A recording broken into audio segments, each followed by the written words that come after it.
Ayan po mga kapide, sa magandang oras sa lahat. Welcome po sa aking channel. Nako, eto pala yung rason po mga kapida, kung bakit hindi ho natuloy ito hong kudita dyan po sa Senado. Despite na nagkaroon na po ng commitment yung ilang mga senador daw mula sa majority block na umani po mga kapida doon ho sa minority at kanila hong ihalal bilang bagong Senate President. Ito hong si Senator Loren Legarda. Dahil daw pala dito ho kay Senador Rodante Marcoleta mga kabida. Okay? Eto, babasahin ko lang po ito hong article ng politico.com Ang sabi po dito, Senate Minority Block's alleged insistence on reinstalling Senator Rodante Marcoleta as chairman of the powerful Blue Ribbon Committee torpedoed the attempt to install Senator Loren Legarda as Senate President. Politico learned. Ayun. So, dahil daw dito sa insistence, mga kabida, na ilagay ito hong si Senator Rodante Marcoleta bilang chairperson po ng Senate Blue Ribbon Committee, yun daw yung naging rason kung bakit umatras ito hong mga senador na una na pong nag-commit, mga kabida, na suportahan ito kung si Senator Loren Legarda para maging Senate President. So lumabas po dito na ayaw ho nila kay Senator Rodante Marcoleta, mga kabida, bilang chairperson po mga kabida ng Senate Blue Ribbon Committee. Okay, tuloy po tayo.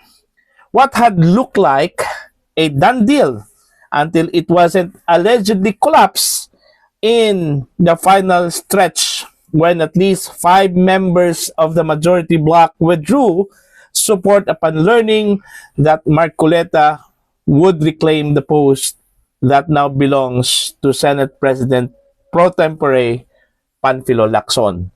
So 5 mga senador mula sa majority bloc ang okay na sana go na sana dun ho sa planong i-install po ito kung si Senator Loren Legarda, mga kabida, para maging Senate President kapalit po kay Senate President Tito Soto. Nung nalaman daw nila, mga kabida, na ito palang si Senator Alan Peter Cayetano gusto niyang i-install bilang chairman po ng Blue Ribbon Committee ito kung si Senator Rodante Marcoleta, pagkatapos na makuha po ni Senator Loren Legarda yung Senate presidency, doon na po umatras po itong 5 mga senador, mga kabida. Although hindi po pinangalanan po ng politico.com mga kabida, itong 5 mga senador mula sa majority block.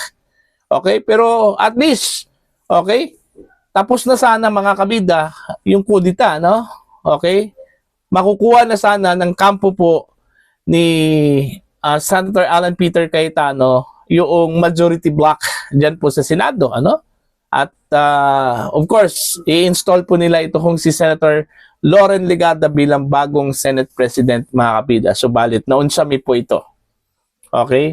Hindi po natuloy. Kaya nga nabigla ho tayo kasi unang-una po yung source po ng The Billionaire News Channel na meron pong 17 senators, lahat-lahat po ang susuporta po, mga kabida, dito ho kay Senator Loren Legarda para maging Senate President. Bigla hong nawala. At yun, ang nangyari, avert. Na-avert yung planong kudita, mga kabida, dyan po sa Senado dahil hindi po itinuloy ng 5 mga senador yung planong takeover, dyan po sa Senado. Alright? Eto, tuloy po tayo. Politico earlier reported that the pro-Legarda bloc had supposedly secured backing from as many as 17 senators, enough to engineer a dramatic leadership switch on the Senate floor during Wednesday session. Ayan. So, what had happened? Yun po. Dahil isiningit po, mga kabida, ni Senator Alan Peter Cayetano daw yung pangalan po ni Senator Rodante Marcoleta, mga kabida, para gawing chairman ng Senate Blue Ribbon Committee, hindi po nagustuhan daw yon ng mga senador mula sa majority bloc. At instead na go na sana, mga kabida sila, doon ho sa planong i-unseat ito hong si Senator Tito Soto, nagbago po ang isip. Okay? At yon, hindi po nila tinuloy yung takeover, mga kabida, dyan po sa Senado. Kaya pala, sinabi po ni Senator Tito Soto na mayroon pong tangkang agawin yung kanyang posisyon. Subalit, na-avert po ito ng kanyang mga kasamahan dyan po sa majority. Yun pala yun, mga kabida, ang ibig sabihin po ni Senator Tito Soto. Kumbaga, ang nag-avert lang po, mga kabida, doon ho sa possible takeover ni Senator Loren Legarda, yung mga senador, yung 5, mga kabida, na nag-commit na sa kampo po ni Senator Alan Peter Cayetano, Okay? Sila mismo yung nag-avert doon ho sa planong kudita. Kaya umuwi ng luhaan po ito hong grupo, mga kabida, ni Senator Alan Peter Cayetano. Base dito ho sa report po ng politico.com, mga kabida, po. So, yun yung storya. Baka siguro yung yung matagal na bago bumalik po sa session ito hong mga senador, baka doon po nagkaroon po ng negosasyon, mga kabida. Kasi nung bumalik na po ito hong session po last Wednesday, mga kabida, hindi na po natin nakita yung minority block po doon, Wala na pong mga miyembro po ng minority block, at ang nandun lang po, mga kabida, ito hong majority, mga miyembro po ng majority block. Kaya natanong po yon, mga kabida, ni Senator Loren Legarda, okay, nung siya po ang nag-close po sa session, mga kabida, bilang presiding officer, kung nasaan ba yung minority. Ang sabi po ni Senator Mig Zubiri, yung closing po, adjournment, mga kabida, ng session ay in cooperation with the minority bloc, mga kabida. Okay? So sayang po, sana doon pa lang, mga kabida, sa negosasyon, bago po nag-commit ito hong 5 senador mula sa majority bloc, inilatag na sana ni Senator Alan Peter Cayetano, ito hong si Senator Rodante Marcoleta, kung maaari ba, kung itong si Senador Marcoleta ay ibalik po natin bilang chairperson ng Senate Blue Ribbon Committee. Okay? Para at least kung ano man po yung magiging reaction po ng 5 mga senador, pwede hong ma-avert yun, mga kabida, ni Senator Alan Peter Cayetano. Pwede po niyang sabihin, sige, wag na lang nating ituloy si Marcoleta, po. At least, okay, magkaroon po ng magandang agreement.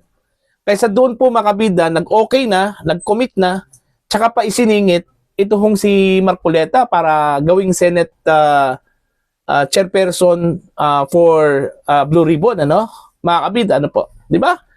So, syempre, masashock talaga yung 5 mga senador kasi hindi po nila inaasahan po na papasok si Marcoleta bilang chairperson. Okay? Di ba? So, kung titingnan natin, i-analyze po natin, ayaw ho nila kay Marcoleta na bumalik sa Senate Blue Ribbon Committee, mga kabida. Kasi kung gusto nila po na bumalik itong si Senator Marcoleta, okay na sana, Hindi na sana nag-withdraw itong 5 mga senador.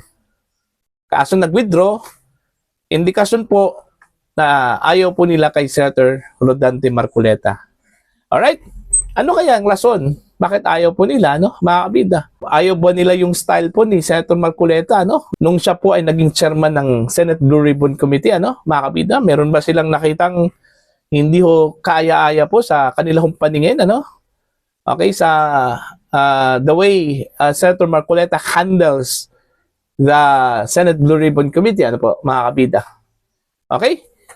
So, yun yung full story base ho sa narrative po, ng politico.com kung bakit hindi po natuloy yung kudita dyan po sa Senado last Wednesday mga kabida dahil kay Senator Rodante Marcoleta mga kabida. Nag-withdraw ang 5 mga senador dahil most probably na surprise sila. Ayaw siguro nila no kay Senator Marcoleta na bumalik po sa Blue Ribbon Committee mga kabida. Okay? Para po sa inyong opinion at pananaw, please comment down. Sa mga hindi pa po subscriber sa channel, please subscribe, just click the subscribe button, click the notification bell, click all para updated po kayo mga kabida sa aking mga uploads. Maraming salamat po sa inyong lahat.